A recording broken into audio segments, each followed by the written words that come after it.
Human trafficking. 27 million people all over the world are currently being forced into human trafficking or modern day slavery. 161 countries, including the U.S., has been affected by human trafficking. 1 million children will be exploited by the commercial sex trade each year. Human trafficking is the modern day equivalent of slavery and must be recognized as such by the international community if this transnational crime is to ever be weeded out. What is human trafficking? As said, a modern form of slavery. It involves controlling a person through force, fraud, or coercion to exploit them for forced labor, sexual exploitation, or both. Sex trafficking is a crime when women, men, and or children are forcefully involved in commercial sex acts. It is the trade of human lives. It is a heinous crime, and it is just a gross abuse of human rights. And thousands of years ago, human trafficking began as a European slave trading in Africa, where the Portuguese transporting people from Africa to Portugal and would use them as slaves, and then later other countries became more involved. The UN Crime Fighting Office stated that 2.4 million people across the globe are victims of human trafficking at any one time, and 80% of them are being exploited for sexual slaves. According to the United Nations Office on Drugs and Crime, sexual exploitation is the most commonly identified form of human trafficking. It is the third largest international crime industry. It reportedly generates a profit of $32 billion every year. Human trafficking exists because it is profitable. Traffickers can make money selling human beings or the forced services of a human being. It can have low risk when compared to drug trafficking and arms trafficking. In the U.S., the United States is a source, transit, and destination country for sex trafficking victims. Americans may be trafficked in the United States or sent to other states to be trafficked. Trafficked victims are taken to brothels, escort services, massage parlors, strip clubs or hotels, or prostituted on the streets, or forced to participate in pornography.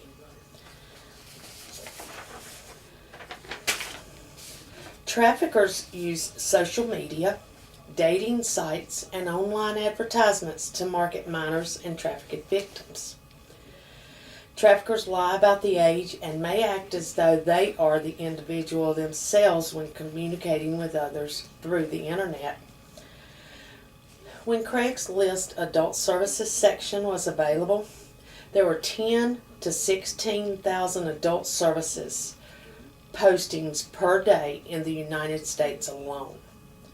And it's difficult to know if those postings are from an individual or from traffickers. Victims of human trafficking are frequently lured by false promises of a lucrative job, stability, education, or a loving relationship.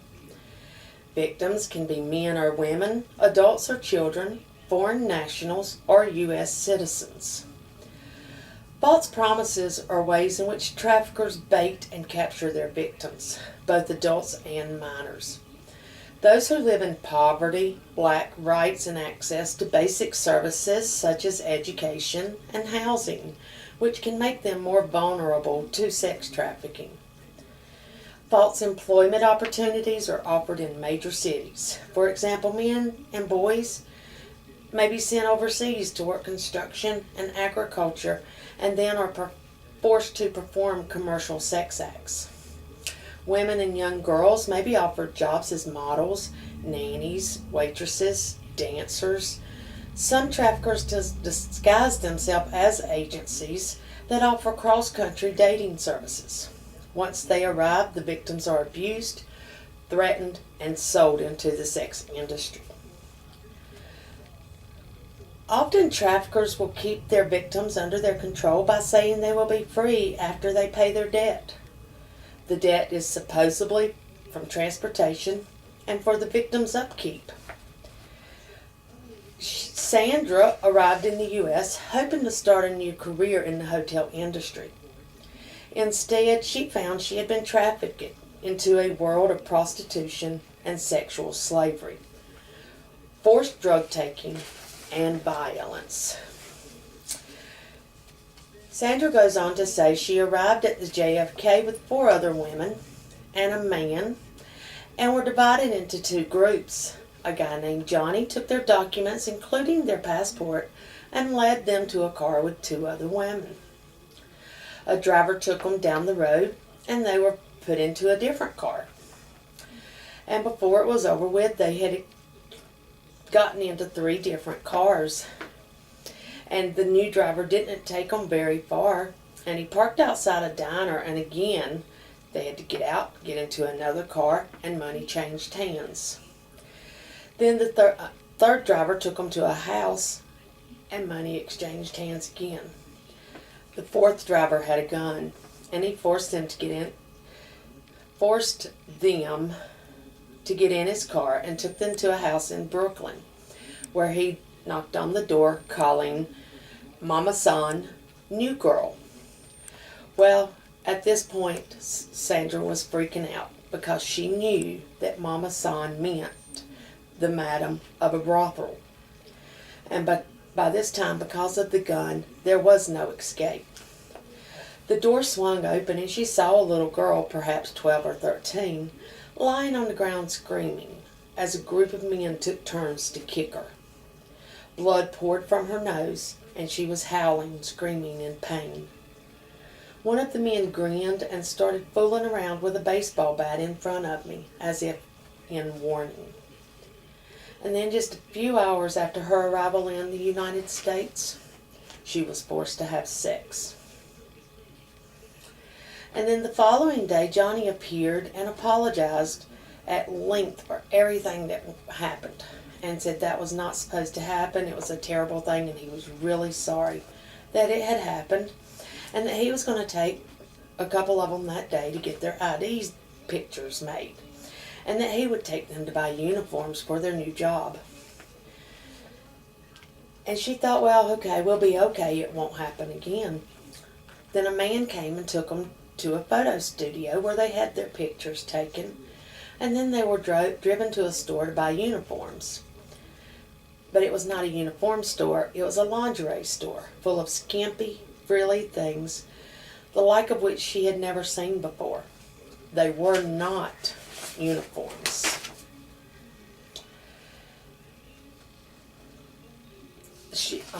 There was other women in the lingerie store. She turned and looked at her escort and saw that he was concealing a gun and that he was watching her. So she did not make a gesture to notify anyone because he was threatening her with the gun. And then later that day, her group was split up. And she went to see or saw those women again, and they were taken away by car. Not to Chicago, but to a place where traffickers forced her to perform sex acts. The traffickers told her she owed them $30,000 and that she would pay off the debt $100 at a time by serving men. Over the following weeks and months, she was taken up and down Interstate 95 to different brothels, apartment buildings, hotels, and casinos on the East Coast.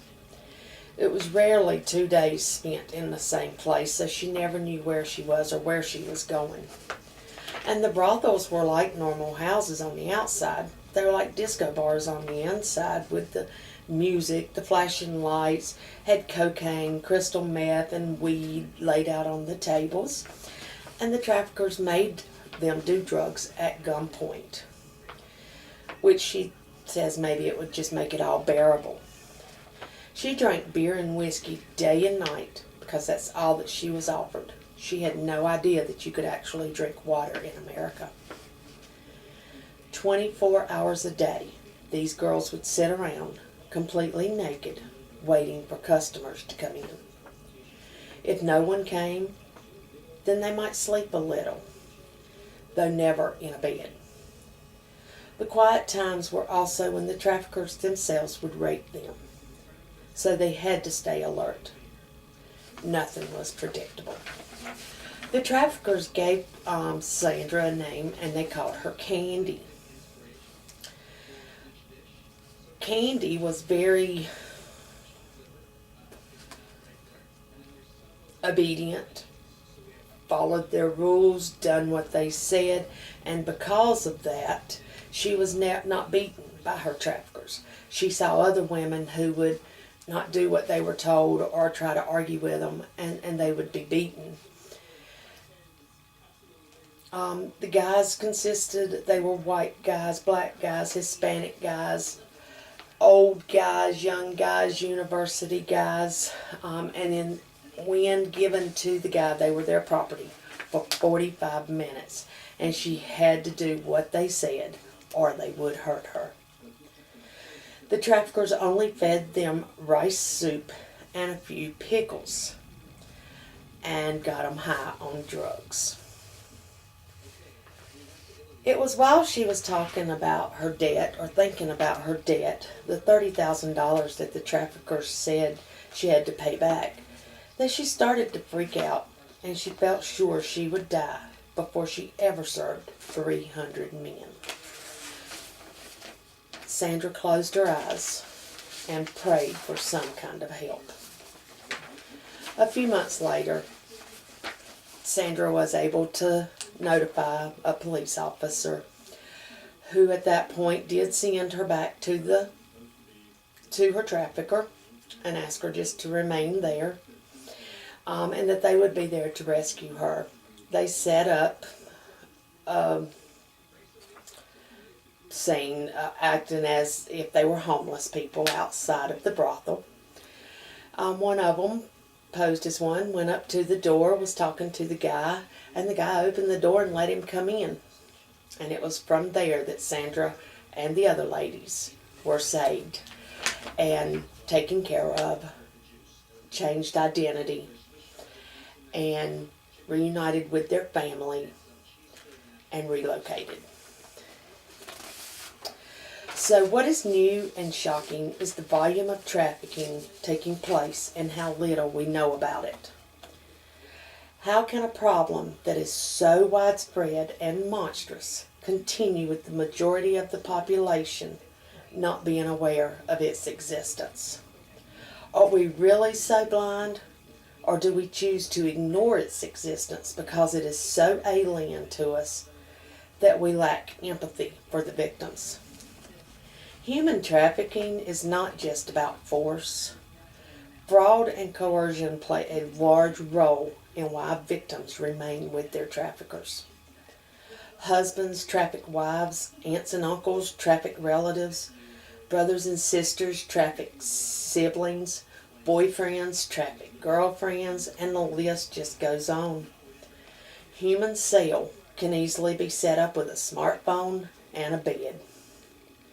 There is low overhead, and a trafficker can make $150,000 per victim per year, and more than likely has more than one victim. Human trafficking touches every country and countless industries worldwide. And while there are many individuals and organizations working globally to combat this, it may take time before it is fully realized just how huge this issue is. Thank you.